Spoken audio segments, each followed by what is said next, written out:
Vamos a iniciar entonces con el panel de preguntas. Para ello invitamos a los ponentes de las horas de la mañana. Invitamos al doctor Danilo Rojas Betancourt, al doctor Arturo Solarte Rodríguez, al doctor Mauricio Tapia Rodríguez y al doctor Héctor Patiño.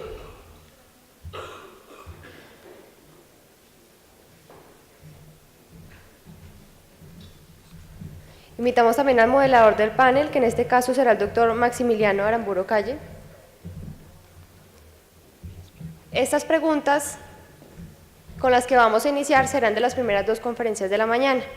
Ahorita, en este momento, va a pasar una persona por cada uno de los puestos para que les puedan entregar las preguntas generadas de la conferencia, tanto del doctor Mauricio Tapia como del doctor Héctor Patiño, mientras iniciamos con el panel, con las otras preguntas.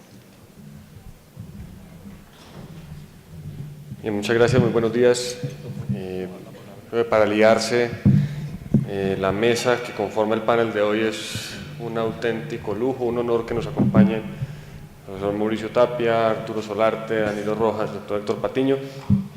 Una de esas mesas que si uno leyera los estatutos del IARCE viendo a qué nos dedicamos y qué buscamos, profesionales de distintas universidades, con distintas ocupaciones en el ejercicio profesional, en la judicatura, en la academia, digamos, nos soñamos cumpliendo el ejercicio de la misión del IARCE como promoción de la discusión y el estudio de la responsabilidad civil con una mesa como la que tenemos hoy. Antes de comenzar, dado que este es un encuentro internacional y contamos con presencia de algunos asistentes muy especiales, entre ellos unos viejos amigos del IARCE, nos ha pedido el doctor Abel Zamorano, magistrado de la Corte Suprema de Justicia de Panamá, la posibilidad de intervenir muy brevemente para explicar ante este auditorio y proponer para el debate también las cuestiones fundamentales de los temas que se han tratado en la mañana de hoy desde el punto de vista de la jurisprudencia panameña. Panamá no solamente es nuestro vecino, uno de nuestros vecinos entrañables, creo que además la participación de colegas panameños en los encuentros del IARCE ha sido siempre muy activa y muy destacada. Entonces, el doctor Abel Zamorano nos acompaña en la mesa, le damos la palabra muy brevemente. Muchas gracias.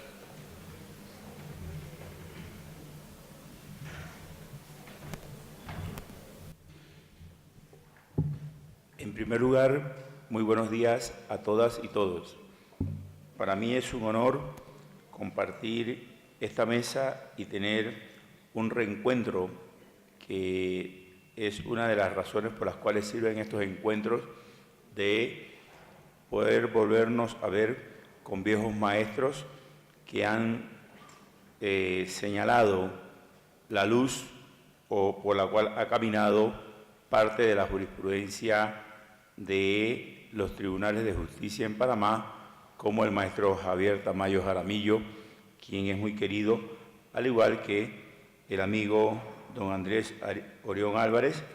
Y quisiera señalar dos cosas que son de carácter para mí fundamentales y posteriormente dejar la inquietud frente a las 4 intervenciones de lujo con la cual se ha iniciado este 10º Encuentro Internacional de Responsabilidad Civil.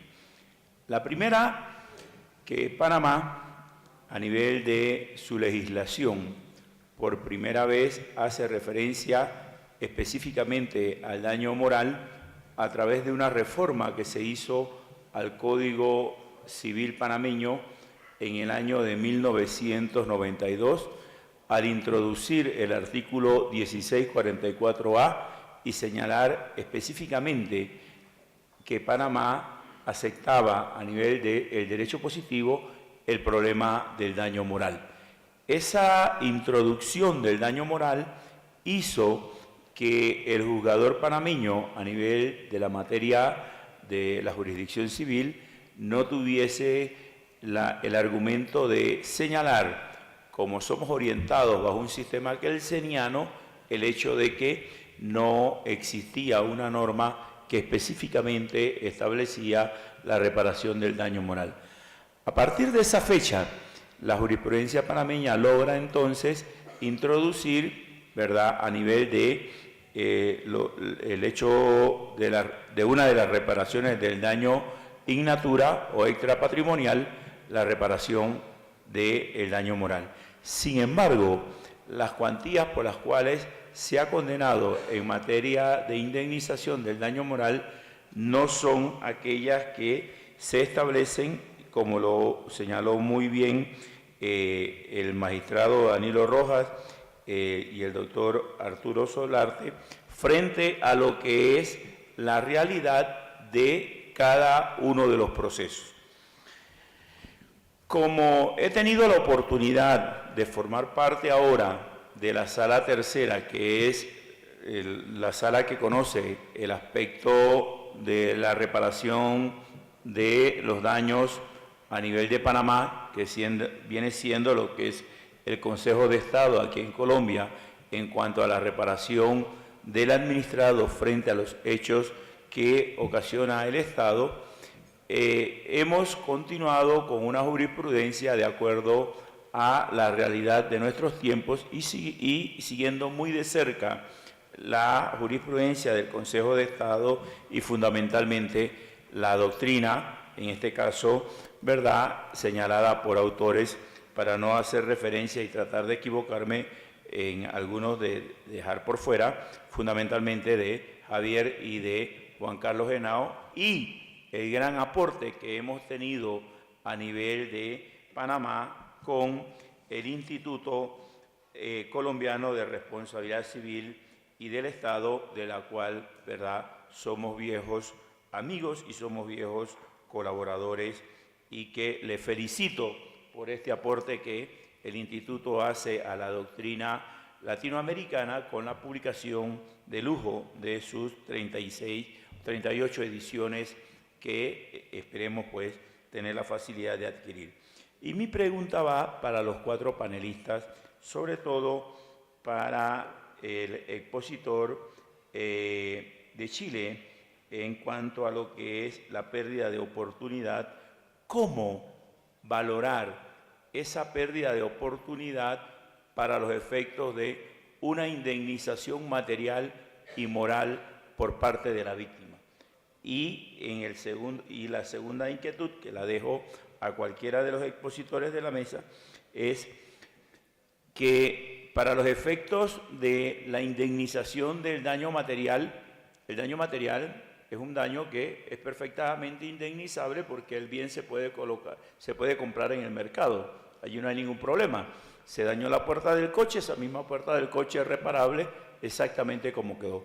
Pero para los efectos del daño extrapatrimonial o personal, en el aspecto moral, ¿cuáles serían los parámetros que se tomarían en cuenta?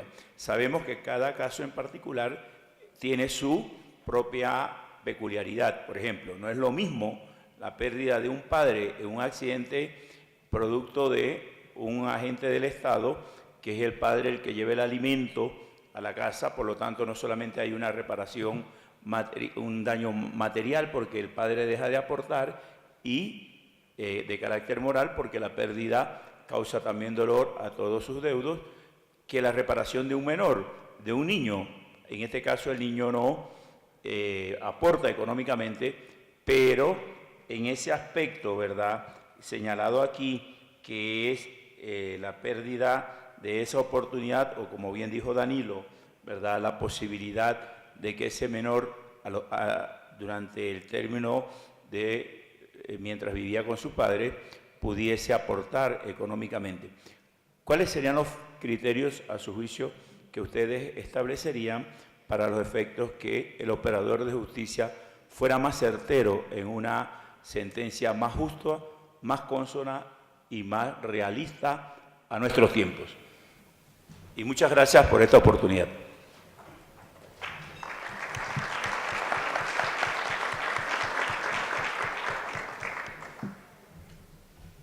Doctor Danilo, le tiraron. El doctor Mauricio Tapia, el doctor Danilo, ¿quién primero? Bueno, muchas gracias, Max.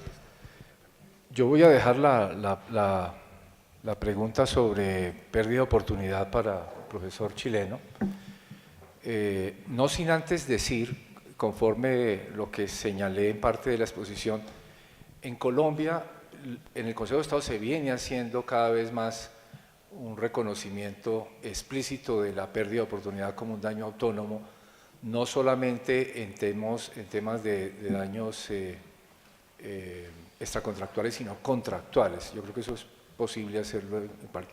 Me parece que el punto nodal lo ha mencionado el profesor Tapia, que es, además de esa frontera entre lo que es la pérdida de oportunidad como daño autónomo o un aspecto de la causalidad, yo creo que está suficientemente esclarecido, y el otro gran problema de la cuantificación. Yo creo que ahí hay un tema de equidad seguramente, que es lo que a la postre puede resolver el asunto, sin perjuicio de estos cálculos difíciles sobre lo que sería la aproximación porcentual en función de las probabilidades del caso.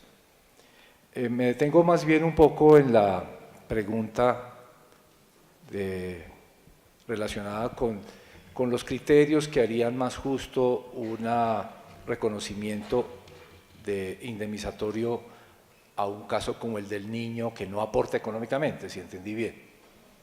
En Colombia, como les decía, en el Consejo de Estado particularmente, existe ese número mágico de 25, en donde tenemos de un lado que a partir de ciertos criterios normativos ampliados jurisprudencialmente, inclusive por la Corte Constitucional, se supone que la pérdida del padre causa un lucro cesante, que es el punto concreto de la pregunta, creo, un lucro cesante a los hijos, y la fundamentación de eso está generalmente dada por el tema de las obligaciones alimentarias.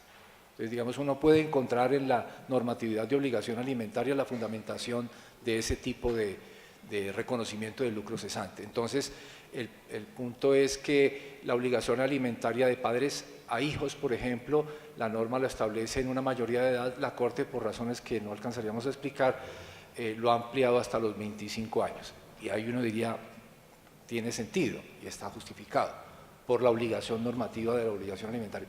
El problema es cuando es al revés, cuando la víctima es no el padre, que le debe entonces alimentos a los hijos, sino el hijo menor, supongamos, para agravar el asunto, que entonces no debía alimentos y no tendría, digamos, derecho a ese lucro cesante. Se ha reconocido, decía, el lucro cesante en ese caso, no sobre una base normativa, sino una regla de experiencia, en donde la regla de experiencia es que en Colombia los hijos permanecen en el hogar hasta los 25 años y contribuyen al sostenimiento del mismo. Esa es la regla, es la base, es la regla de experiencia que sustenta entonces la regla jurisprudencial que impone el lucro cesante en esos casos. Entonces, nuevamente lo que señalaba, el problema de eso es que efectivamente es clara la fragilidad de la regla de experiencia y se necesita acudir a estudios sociológicos que existen, por cierto, sobre lo que debe ser el comportamiento de la familia en Colombia en función de un poco lo que pasa con la regla de experiencia del empleo, teniendo en cuenta edad, sexo, región, etc. Pero déjeme decirle, doctor Zamorano, que en el caso colombiano incluso se ha reconocido ese tipo de lucro cesante en menores de edad que no tenían ni podían legalmente trabajar. Menores de edad son niños de 10 años. Según el Código de Adolescencia nuestro hay unos límites para eso y hay una requisitoria para que pueda un menor de entre 15 y 17 años trabajar. Pero aún se ha reconocido en menores de 10 años si se logra demostrar, inclusive bajo ciertos contextos en donde está esa eventual demostración, que ese niño efectivamente contribuía. Es el caso concreto que tuvimos de un niño pescador, en la costa, entonces salía con el papá a pescar habitualmente y ese era un trabajo que, digamos, no estaba permitido, pero que era sensato pensar que se podría, que su falta generaba un lucro cesante. Entonces, para resumir la respuesta, hay un reconocimiento sobre la base de una regla de experiencia que es problemática y que creo, como lo mencioné en la charla, que es necesario revisar en función de datos sociológicos que yo creo que se pueden conseguir. Doctor Mauricio Tapia. Muchas gracias, muy interesante su pregunta que va a un punto crucial de la calificación del daño pérdida de una oportunidad.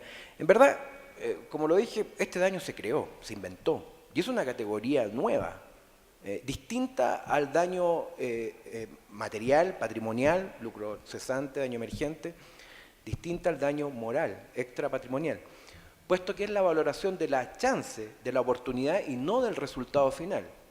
Por tanto, es difícil calificarlo en definitiva en esas categorías, siendo que es en verdad una nueva clase de daño.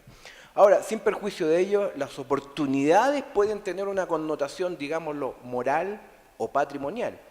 Es muy distinta la oportunidad que pierdo de sobrevivir producto del error médico, cuestión que tiene una connotación moral de integridad física, versus, y la vida, versus la oportunidad que pierdo por no poder desarrollar un negocio, ya que el transportador retrasó el vuelo. Eso es una oportunidad netamente patrimonial. De naturaleza netamente patrimonial, aun cuando, insisto, es una categoría distinta, puesto que no es el resultado final, sino que es el valor de la oportunidad. Y en cuanto al valor de esa oportunidad, como mencionaba, bueno, es uno de los principales problemas. La cuestión es que el daño moral también es sumamente difícil de evaluar y hoy día yo creo que nadie estaría dispuesto a aceptar esa idea que primó en algún momento en nuestros países de que porque no era posible evaluarlo, era muy difícil evaluarlo, no se iba a indemnizar. El daño moral presenta enormes problemas de indemnización, como ustedes lo saben, y no por eso se excluye de las categorías de los daños reparables. En el caso de la pérdida de oportunidad ocurre lo mismo. Ahora, si ustedes quieren un ejemplo de laboratorio, bueno, el mejor ejemplo para enseñar esto a los alumnos es el caballo de carrera, porque en el caballo de carrera que se accidenta, que es accidentado, que es lesionado por un transportista que debía llevarlo a tiempo, por ejemplo, para competir en el derby, en el principal premio del año, en carrera de caballo, bueno, ahí hay estadísticas que indican cuán favorito o no era ese caballo. Estadísticas bastante precisas y que hacen depender de ello cuánto en definitiva retribuye si uno apuesta a ese caballo. Bueno, esa misma estadística construye el porcentaje de probabilidades que tenía de ganar. Mientras más favorito, bueno, es más cercana a la certeza incluso la probabilidad de ganar, y mientras menos favorito lo contrario. También es un buen caso lo que ocurre en materia de cáncer, porque la ciencia médica afortunadamente ha avanzado bastante y hay estadísticas y estudios que a ustedes le indican, dependiendo en definitiva del momento en que se detecta o debió detectar el cáncer y producto del error médico no se hizo, hay probabilidad, le indican qué probabilidades tenía de sobrevivir, de recuperarse con determinado tratamiento. Y esas probabilidades también se expresan en términos porcentuales y sirven en varios sistemas jurídicos para determinar el monto de la indemnización. Eso es. Y muchas gracias, doctor Tapia, que además, hay que decirlo, llegó esta madrugada desde Chile, entonces el esfuerzo de estar aquí sentado es monumental. Doctor Solarte, ¿pueden existir ilícitos lucrativos en supuestos en los que no exista en verdad un perjuicio indemnizable? Sí, es posible, incluso tal vez como para ampliar un poco el tema, el ordenamiento tiene que tomar una decisión de cuándo se puede solicitar la recuperación de los provechos obtenidos sin fundamento. O sea, piensen ustedes en que alguien construye una carretera donde no la había para llegar a su finca y beneficia a otras personas vecinas.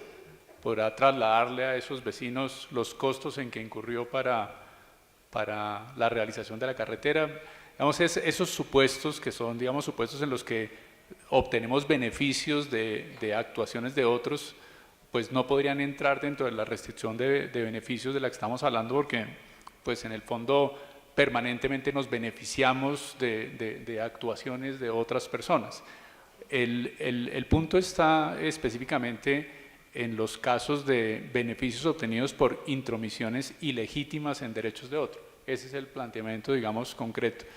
Y es posible que en esos casos el sujeto que tenía, digamos, por ejemplo, un derecho exclusivo, piensen ustedes, una persona que tiene una patente, una persona que tiene una concesión minera, una persona que tiene un derecho de autor y no está explotando su activo, simplemente lo tiene allí, y otra persona utiliza ese conocimiento o esa concesión y obtiene un beneficio. Es perfectamente posible que no haya, en términos tradicionales, lucro cesante, pero sí haya beneficio del infractor.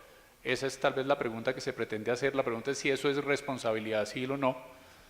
Ahí hay una primera decisión. Muchas personas consideran que eso no es responsabilidad civil porque no hay daño, y en ese caso estaríamos más en el terreno de un derecho del enriquecimiento, entendido en un sentido distinto del tradicional de enriquecimiento sin causa, con enriquecimiento y empobrecimiento correlativo, porque en ese caso no hay empobrecimiento correlativo, sino más tratando de aplicar esas doctrinas de las condiciones antiguas del derecho romano para restituir un beneficio que no es legítimo, digámoslo así. Pero es perfectamente posible. Ahora, la pregunta es si eso es responsabilidad civil o es restitución de enriquecimientos. La tendencia, por ejemplo, española es a considerar que eso es otra cosa, que eso no es responsabilidad civil. Bien, las preguntas son muchas, intentaré más o menos moderar de acuerdo, digamos, con el descanso de los conferencistas. Doctor Héctor Patiño, en su criterio, las medidas de reparación transformadoras a las que aludió podrían ser el primer punto de quiebre para la unificación de la respuesta de los jueces, sin importar qué tipo de acción se esté ejerciendo. Esta pregunta tiene una explicación adicional, digamos, para contextualizar, y es, no se entendería qué otra medida de reparación podría venir luego de, por ejemplo, la declaración de un estado de cosas inconstitucional por parte de un juez de tutela, de la Corte Constitucional particularmente, salvo que se abogue porque ese juez de tutela de la Corte Constitucional no vuelva a proferir sentencias de esas que llamamos de litigio estructural. Entonces, ese es un primer punto de quiebre para hablar de la unificación o de la unificación de la respuesta de los jueces, sin importar qué tipo de acción se está ejerciendo. Pues mire, yo lo que creo con este tipo de reparaciones transformadoras es que dentro de un esquema constitucional de división de poderes, cada una de las ramas del poder público tiene unas competencias, y dijéramos que los jueces, si bien pueden influir en sus decisiones en políticas públicas, no podrían trazarlas, inicialmente es eso. Lo segundo es, vemos cómo algunas decisiones tanto de la Corte Constitucional y inclusive del mismo Consejo de Estado, lo que hacen es considerar que en términos de sociedad y en términos de equilibrios sociales existen algún tipo de perturbaciones, lo que hacen es establecer por vía de exhortos o por vía de recomendaciones a las de otras ramas del poder público la necesidad de realizar algún tipo de actuaciones. Bajo esa lógica creo yo que no se trata de limitar al juez, se trata de quitarle algún tipo de competencias, sino simplemente de verificar que las tres ramas del poder público, si bien colaboran armónicamente, una no puede influenciar dentro de la otra o influir dentro de la otra. De manera que ese tipo de decisiones pueden ser y son súper valiosas, muy democráticas, como lo plantea el doctor Uprimi, que es básicamente quien mayormente habla de ese tipo de reparaciones transformadoras. Son muy democráticas, son, entre otras cosas, muy incluyentes, pero sí creo que debe respetarse cada una de las competencias constitucionales de las tres ramas del poder público. El doctor Danilo Rojas. Doctor, ¿el hecho de pedir perdón a la víctima por parte del victimario es una reparación en especie o simbólica? Pregunta de preparatorio. Yo creo que claramente es simbólica. Pero yo quiero aprovechar esa pregunta más bien para referirme a la respuesta del profesor Patiño, que a su turno refiere el debate interesante que hay en el tema de las medidas transformadoras y que igualmente comenta, según nos contó Juan Carlos. Como yo hago ese tipo de medidas, entonces debo salir al paso un poco a la observación. Yo lo que creo es que ahí hay que mirar, sin perjuicio efectivamente de plantear el asunto de la división de poderes. Mi percepción del asunto está en que, primero, doctor Patiño, yo he querido hacer una distinción entre las medidas las garantías de no repetición con las medidas transformadoras en el siguiente sentido. En realidad, si uno mira ambos tipos de medidas, son más o menos lo mismo, porque cuando uno habla de medidas de no repetición, entonces da un poco, eventualmente, dependiendo de la situación, o exhortos o órdenes precisas a las autoridades concernidas. Pues yo he querido hacer una distinción más procesal que otra cosa, pero que creo que tiene efectos sustanciales, y es, repitiendo lo que dije hace un momento en la exposición, las medidas de no repetición tocan necesariamente o apuntan a los impactos de las políticas públicas, no a hacerlas, pero sí a tocar el asunto de la política pública concernida en el caso. Pero la garantía de no repetición se diferenciaría, en mi entender, con las transformadoras, en que las primeras están dirigidas directamente a las partes del caso. Entonces, cuando se le dice a la fuerza pública que haga una cátedra de derechos humanos con el nombre de la víctima, esa es una típica medida. Pero la transformadora no está dirigida a las partes, sino al sector de la administración pública concernido. Ponía el ejemplo de una condena que cuestionó franca y abiertamente el profesor Tamayo, que con mi ponencia se hizo al Seguro Social por una enfermedad intrahospitalaria, una bacteria intrahospitalaria. Se dio un exhorto al Ministerio de Salud que nada tenía que ver con el caso, estaba llamado, nada tenía que ver, para que hiciera una serie de medidas preventivas relacionadas con las bacterias hospitalarias, como medida general. Pero ¿por qué yo creo que eso es importante? Yo creo que eso depende de la concepción que se tenga de los daños actualmente o de la concepción que se tenga del papel del juez. Y yo creo que es posible que sea importante inclusive la distinción del tipo de acciones. Ahorita escuchaba al doctor Solarte señalar cómo caracterizaba la reparación integral de manera clásica, como él mismo lo llamó. Esto es, con unas ciertas limitaciones que seguramente ese mismo artículo 16 de la 446 del 98, reparación integral, es distinto a lo que quiere decir, si entiendo bien, en la Corte Suprema, a lo que quiere decir en el Consejo de Estado. Esto es en acciones diferentes. Y es posible que sea distinto frente a una acción popular y a una acción de tutela, porque yo creo que hay elementos que se pueden eventualmente diferenciar.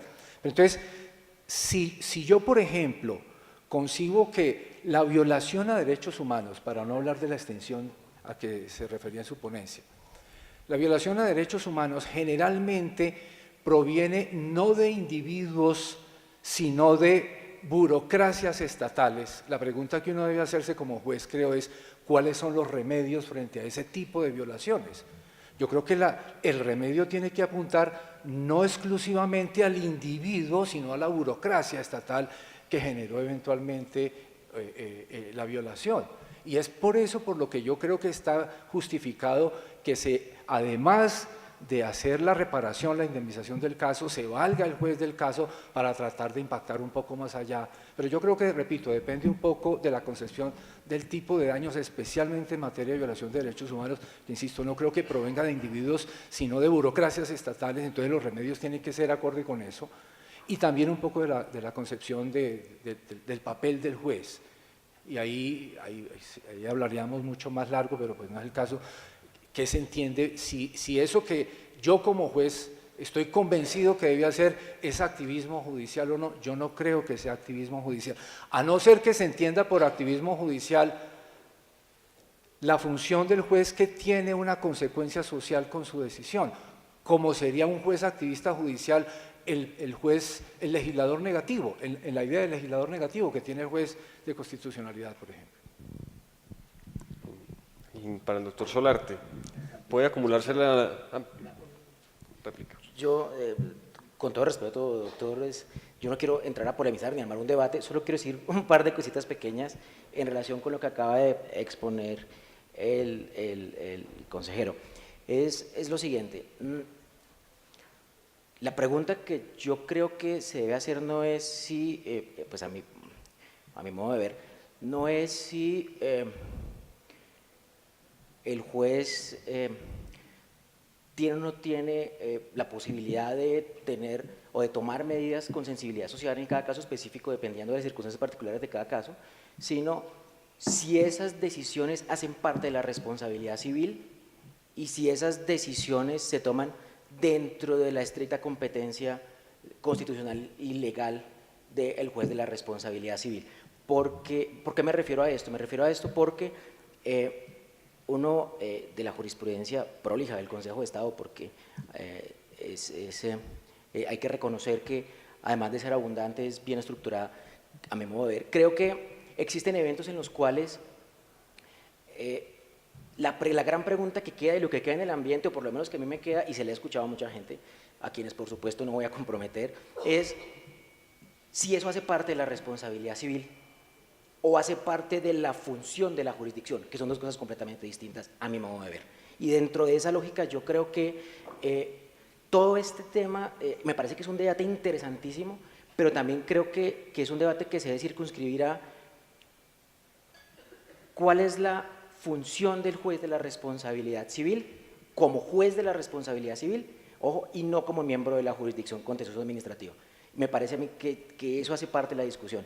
También creo, por supuesto, que las medidas de garantías de no repetición y las medidas propias de la reparación transformadora se pueden diferenciar, y creo que se pueden diferenciar abiertamente, pero yo creo que el debate es súper interesante, es muy interesante, porque como lo planteaba aquí el doctor hace un minuto, los exhortos que hacen son muy valiosos y en realidad ponen en consideración de las otras ramas del poder público temas que son bien puntuales.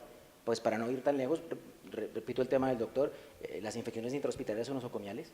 Imagínense el debate que se formó con una decisión que no era más que reiteración de las anteriores, lo que pasa es que mucho mejor explicada. Entonces yo sí creo que el debate hay que darlo, hay que ponerlo encima de la mesa. No es si el juez puede o no puede hacerlo, sino si al juez de responsabilidad civil le es válido hacerlo a través de una sentencia interpartes bajo esa misma lógica. ¿De acuerdo? Mil gracias. Ok. Doctor Solarte, ¿puede acumularse la reparación del daño con lo obtenido por el ilícito lucrativo? La pregunta también tiene un contexto. Usted ha dicho que la restitución de beneficios puede ser útil en casos en los que la indemnización reparatoria no cumple con el objetivo de la disuasión o de la prevención. Y esto supone que el autor del daño quedaría con ganancias aún después de haber pagado la indemnización a la víctima. Pero resulta que los casos en los que usted explicó del derecho inglés son casos en los que se condena la restitución de beneficios a favor de la víctima, pero no queda claro si la condena a la restitución de beneficios es la única condena o es adicional a la indemnización reparatoria. La doctrina británica, la doctrina inglesa, por ejemplo, ha dicho que la restitución de beneficios parece proceder solo ante la inaplicabilidad de otros remedios.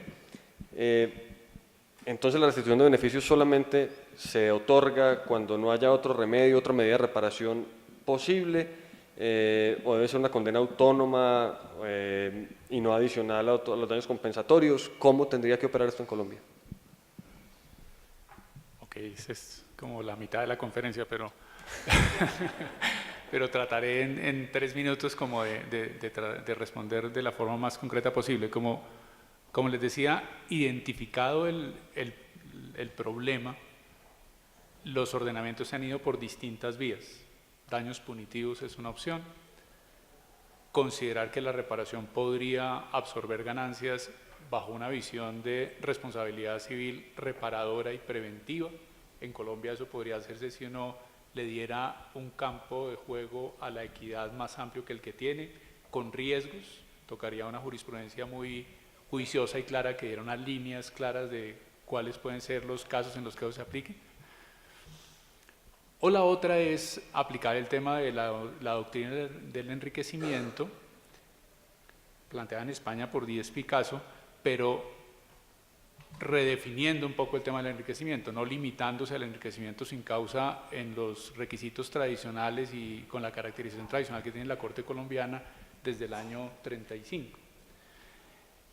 Si eso es así, diríamos, si por ejemplo es un país que consagra indemnizaciones punitivas o los famosos disgorgement damages para este tipo de casos, pues ahí habría acumulación en la medida en que el sistema legal lo consagra, que es lo que se pretendía hacer en el derecho francés con el proyecto Catalá o con el proyecto de la Cancillería en el año 2009-2010. Eso finalmente no pasó. Pero en ausencia de norma, diríamos, en Colombia, la posibilidad sería reinterpretar el Instituto del Enriquecimiento sin Causa para entender que en él los requisitos tradicionales de empobrecimiento correlativo y de subsidiariedad no son requisitos de la figura. Porque cuando nosotros miramos el enriquecimiento sin causa, como quedó estructurado desde la jurisprudencia del año 35, es solamente una de las formas de actuación contra el enriquecimiento. Enriquecimiento, empobrecimiento, falta de causalidad, acción subsidiaria y que no esté en contra de una norma imperativa, son los requisitos que tradicionalmente se han planteado. Uno tendría que considerar que hay acciones para restitución de beneficios o de ganancias que no necesariamente cumplan con el requisito del empobrecimiento correlativo y del carácter subsidiario. Si eso es así, la víctima, y aquí respondo la pregunta, podría escoger entre irse por la acción de responsabilidad o irse por la acción de restitución de beneficios en la medida en que las dos serían acciones principales y quedaría a la decisión de la víctima la selección.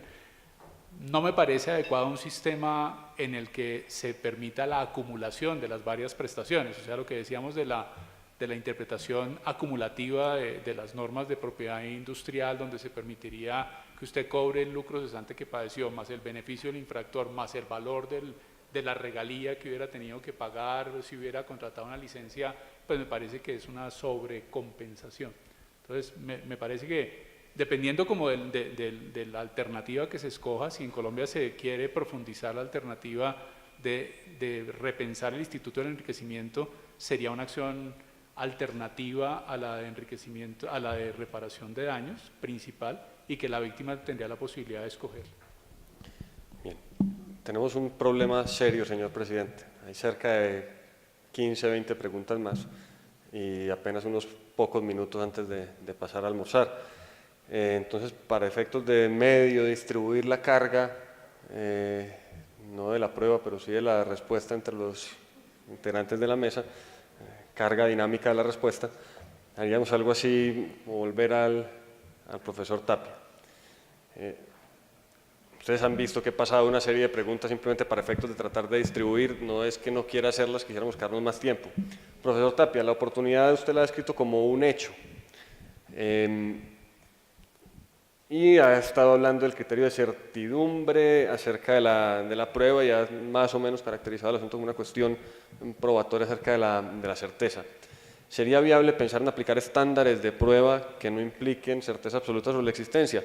El planteamiento sería más o menos como el siguiente: si en materia penal solemos aceptar el estándar más allá de duda razonable en algunos sistemas, ¿sería viable aceptar un criterio, digamos, inferior de prueba preponderante, prueba prevaleciente, más probable que no, simplemente para efectos de establecer la existencia de la oportunidad, o esto todavía no solucionaría el problema?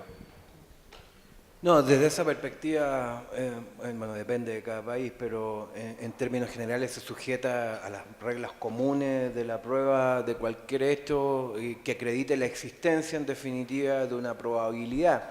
Ahora, las formas de acreditar una y otra son bastante concretas y no es tan complejo. O sea, imagínense la probabilidad de sobrevivencia de una persona que termina agravándose producto de un error médico. Bueno, existen protocolos médicos que indican la probabilidad de sobrevivencia o de sanación, en definitiva. En el caso, por ejemplo, del abogado, que fue una hipótesis que por razones de tiempo abordé poco, se ha presentado muchas situaciones de esas, que el abogado omite, es negligente en algún trámite y le hace perder algún recurso, alguna instancia al cliente. Bueno, hay formas de también acreditar la existencia de esa probabilidad. Por ejemplo, bueno, esa demanda prospera en qué porcentaje de casos en situaciones similares. Esas son formas de acreditar. Y si me permite, respecto de la intervención anterior, que es un tema sumamente interesante y concuerdo que puede ser una de las cuestiones más críticas en el presente de la responsabilidad civil en los derechos de tradición continental. Me refiero a la cuestión del daño punitivo o de las culpas lucrativas, como se denomina por algunos. La cuestión tampoco, al menos en mi país, no es ajena a esa discusión y se ha planteado a propósito sobre todo de la colusión, porque Chile tiene un mercado sumamente abierto, uno de los más abiertos del mundo, y eso ha generado abusos también de los más monumentales del mundo. Y hay un caso que es terrible, de colusión de farmacias. En Chile las cadenas de farmacias son 3 y tienen prácticamente el 95% del mercado ahora. Y se coludieron para nada menos que subir el precio de todos los medicamentos para atender enfermedades críticas, crónicas, es decir, enfermedades graves. Ustedes se dan cuenta la brutalidad que significó eso, o sea, de medicamentos necesarios para la subsistencia de muchas personas que viven con enfermedades crónicas, subieron de un día para otro en todas las cadenas de farmacias de $10 a $100. Eso fue, así fue. Se sancionaron en sede de libre competencia y se estableció ahí que solo la ganancia que se pudo calcular, sin las sinergias que provoca también en definitiva esas ganancias y el aumento del poder de mercado de cada una de esas cadenas, se estimó que era más o menos $40 millones en un año. Y el horizonte temporal aparentemente de la colusión fue mucho más allá. Bueno, ahora está el problema de cómo se indemnizan a esos consumidores, porque hay consumidores, imagínense, que compraron el producto con sobreprecio, pero hay otros que no pudieron comprarlo y que murieron, que se agravaron. Ese es el daño, por una parte, colectivo y el otro daño difuso que se denomina en el derecho del consumo, y ahí, claro, se ha planteado la cuestión que sería muy útil tener un daño punitivo que lo prive, no sé, del duplo de la ganancia estimada, evaluada en sede de libre competencia, y es por eso que actualmente hay un proyecto de ley en Chile que quiere introducir una especie de daño punitivo en materia del consumo, que obviamente ha sido objeto de una fuerte resistencia por los sectores empresariales. Y agrego también que en Argentina existe en la ley del consumidor una especie de daño punitivo, aunque no se logró generalizar a propósito ahora de la reforma del Código Civil, del nuevo Código Civil que dictaron en ese país. Muchas gracias. Tal vez para agregar en esos temas de competencia, que la ley española de competencia otorga la posibilidad a la víctima de actos anticompetitivos de escoger entre la indemnización de perjuicios y la restitución de beneficios. Da digamos, explícitamente las dos opciones. Esto creo que es el último ejemplo planteado por el profesor Tapia nos deja de una vez antojados de una de las conferencias de mañana del doctor Pablo Felipe Robledo, que viene a hablar justamente de estos temas. Nos dicen que tenemos tiempo para una pregunta adicional. Es posible acreditar, y esto creo que hay varias personas en la mesa que podrían responder, criterios de equidad para confrontar las indemnizaciones por muerte, por lesiones, frente a los ilícitos lucrativos como los expuestos. Es decir, cómo hablar de algún criterio de justicia en un caso en el que la indemnización, por ejemplo, por lesiones, por muerte, indemnización por lesiones o por muerte, alcanza una suma determinada atendiendo a criterios jurisprudenciales más o menos rígidos según sea el caso, frente a lo que podrían ser millonarias indemnizaciones por ilícitos lucrativos.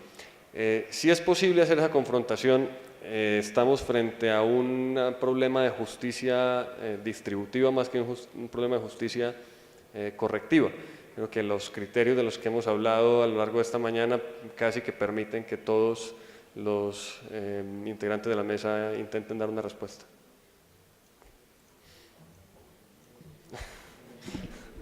No, yo me atrevería y simplemente como para introducir el tema para mis colegas de la mesa, que creo que una cosa es el ilícito lucrativo donde el perjuicio, digamos, se obtiene la ganancia y colateralmente se causa un daño, pero otro es el ilícito que además de lucrativo es un ilícito que se realiza con desprecio del interés ajeno, que es un ilícito, digamos, gravemente reprochable, es un ilícito donde debe darse algún tipo de consecuencia ejemplarizante. Ese sería, digamos, si no entiendo mal el planteamiento de la pregunta, es un ilícito donde se causa un daño que incluso consiste en la muerte de una persona, pero que además genera una ganancia. En esos casos yo diría es de los casos límite en los que tal vez un sistema de indemnizaciones punitivas podría tener algún tipo de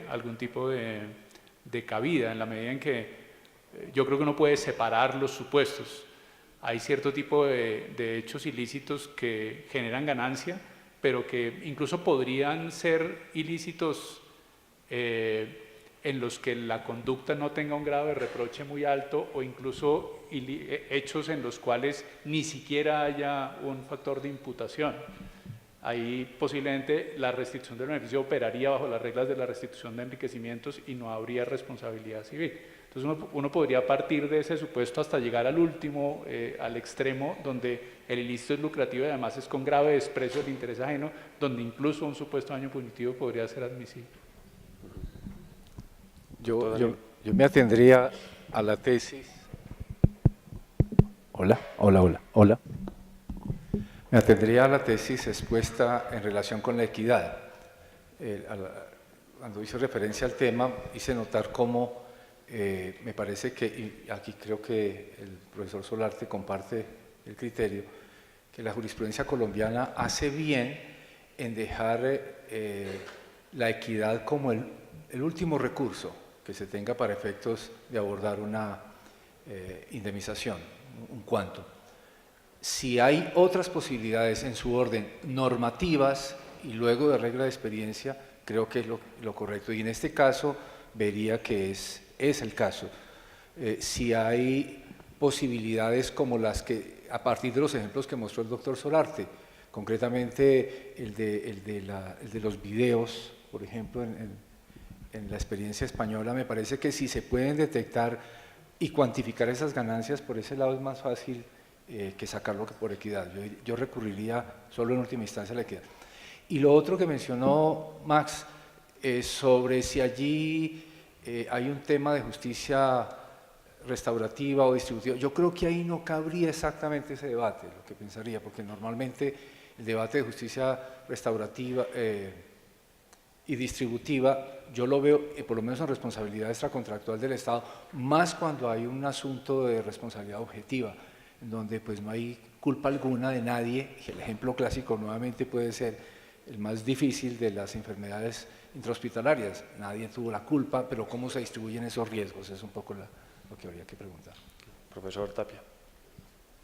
Sí, muchas gracias. Es sumamente interesante y daría para una mesa redonda de varias horas, pero solo algunas observaciones. Uno, no hay que desconocer la realidad de las cosas. En el daño moral, todos sabemos que va envuelta una cierta retribución, una cierta pena. Lo dijo Ripper ahí en los años 20, en la regla moral de las obligaciones civiles, ese libro iluminador, en verdad. Dijo, miren, veamos las sentencias. Si los jueces valoran la gravedad de la conducta para establecer la indemnización del daño moral. Que eso sea correcto, que eso se disfrace o no, es otra discusión. Y por lo demás, hay que tener en cuenta que la cuestión de la agravación de la indemnización, cuando existen esto que se denominan culpas lucrativas, no es tan ajena a nuestros derechos de tradición continental. Porque ¿qué estamos hablando cuando alguien, en definitiva, se enriquece dañando a otro? Ya no se trata de alguien que comete una negligencia simplemente y termina dañando a otro, sino que alguien que premeditadamente prepara algo para dañar a otro y enriquecerse. Se trata de delito, en definitiva, económico. Y ocurren en el ámbito de la economía esencialmente. No podemos sostener que esas conductas se cometen por mera imprudencia.